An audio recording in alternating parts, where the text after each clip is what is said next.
Hey everybody, Mountain Grandma here. Today I've got some vegetables that I need to preserve and some herbs I need to preserve. It's going to be some dehydrating, some freezing, and some turning some stuff into an herbal oil. And this is all part of the Preserve Fresh collaboration hosted by Yogi Hollow Farms. So let's get started. And let's start with the tomatoes. I'm going to be making some sun-dried tomatoes today, and I'm going to be using cherry tomatoes for that. I love using cherry tomatoes and dehydrating these because they have a nice tart flavor. I'm not dehydrating these, and darn it, the hubby ate a bunch. I had quite a full bowl of these, but I also wanted to share with you all a little bit of a cherry tomato flavor review. These are teaspoon tomatoes, and they're growing by the hundreds on our plant out there, and when we're out there we grab a handful, we eat them, and I had a couple handfuls I brought in here and I turned my back and Mountain Grandpa ate them.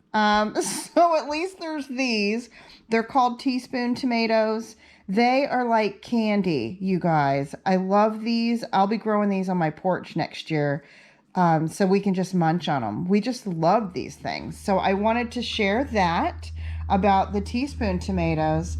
And these are these littlest ones. These are the raspberry placer, Placer tomatoes, and they're really sweet. They're another really sweet tomato, and they also grow really well. They produce a lot, so really happy with these guys. And they're going to make wonderful sun-dried tomatoes. And then these are the Brad's Atomic Grape Tomato. And let me cut this in half so you can see it. Okay. Can you see that? It's a really tasty tomato. It's definitely not as sweet as these. These are sweeter than a cherry tomato you'd get at the store. But these are great in salsa. I have used them in salsa. For today, I'm going to use them to make some sun-dried tomatoes. So let's go ahead and get started. So I'm just going to cut these in half.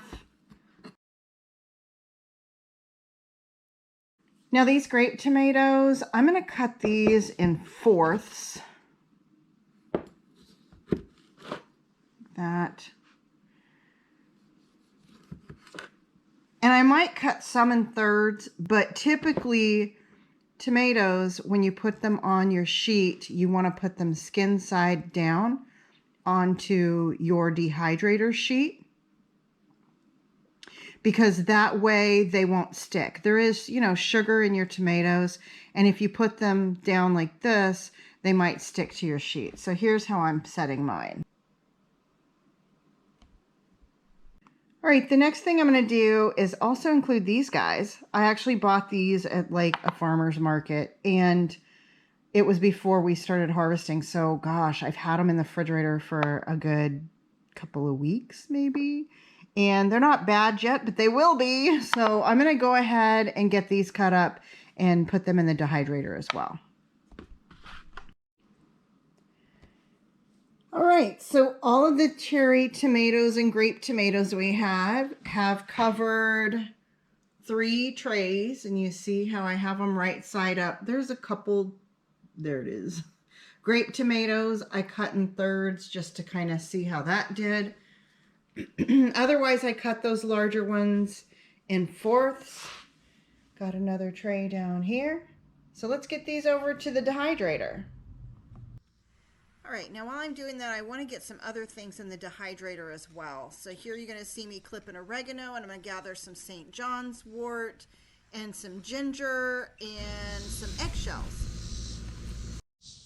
One thing I want to point out about my St. John's wort here, it didn't flower this year, and actually this guy's not even supposed to be here.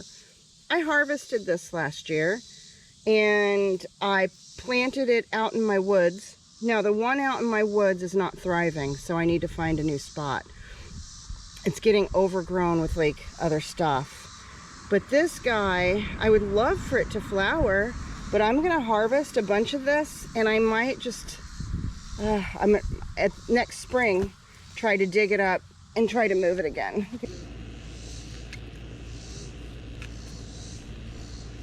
So here's those St. John's wort leaves, and I won't be putting them in the dehydrator. I'm actually just setting them out. I've washed them off. I'm setting them out to just get wilty. What I want to do is decrease the moisture content in these leaves so that I can make an infused oil with them.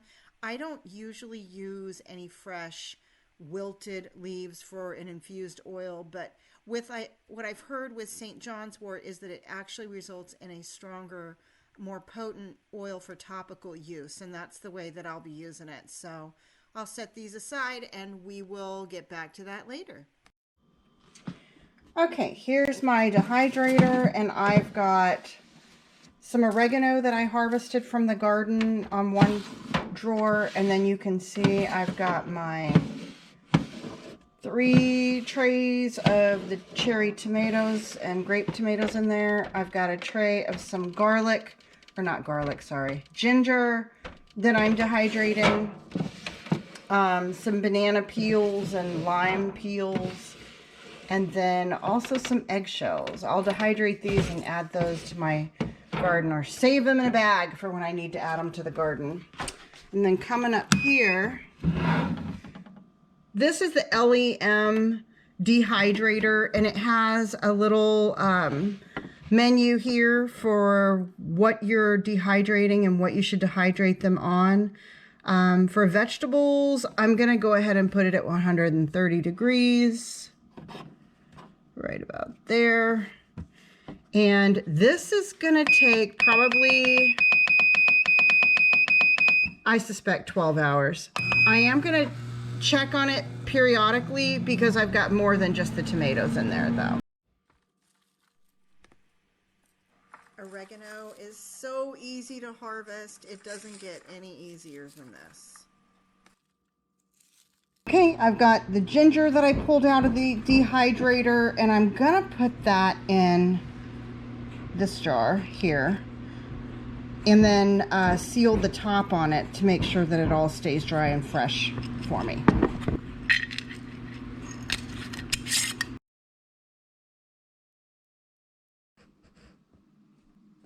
One thing I want to share about St. John's wort oil is, do you see this? This was an infusion with dried St. John's wort. This is an infusion with wilted St. John's wort.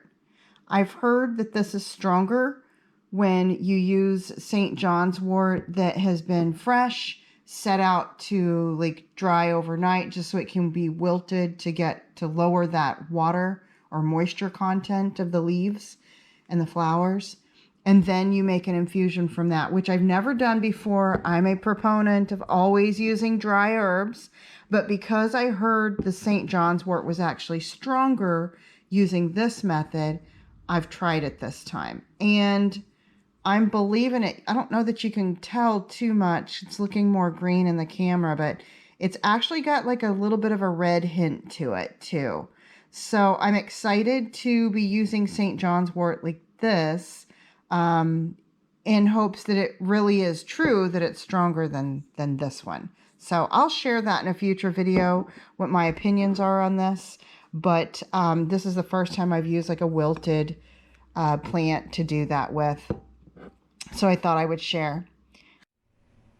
Here's those banana peels. After I took them out of the dehydrator, I put them in my coffee bean grinder, grind them up to a powder like this, and I can use this in the garden. And I'll show you a couple pictures of what it looks like inside of there. It works great.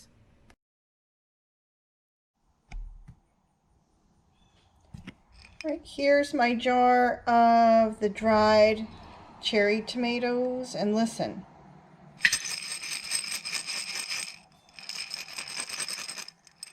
You want to make sure they kind of clink like that, because you need to make sure they're good and dry. I have them in a vacuum sealed jar for when I use them.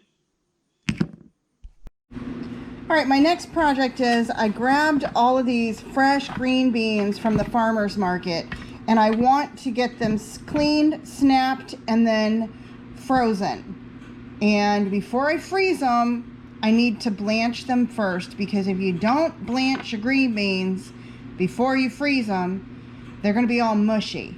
But if you blanch them first, then they come out nice and crisp and ready to like really be cooked. So I'm going to go ahead and get started with that, and I'll be back with you. All right, so I've got the green beans all clean and cut, and you see I've got a pot of boiling water here. I'm dropping those green beans into this boiling water, and then as soon as I do that, I'm going to set my timer for 4 minutes, and you'll see me doing that here.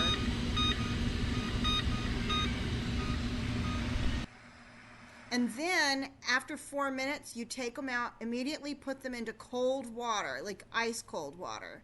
Set your timer for another 4 minutes, and after 4 minutes, you're going to lay them on a cookie sheet like this, so you can stick them in the freezer to get them frozen individually. You can see these are all frozen. I've got my freezer bag that I'm going to vacuum seal, labeled with a date on it. And I'm going to put about half of these in here.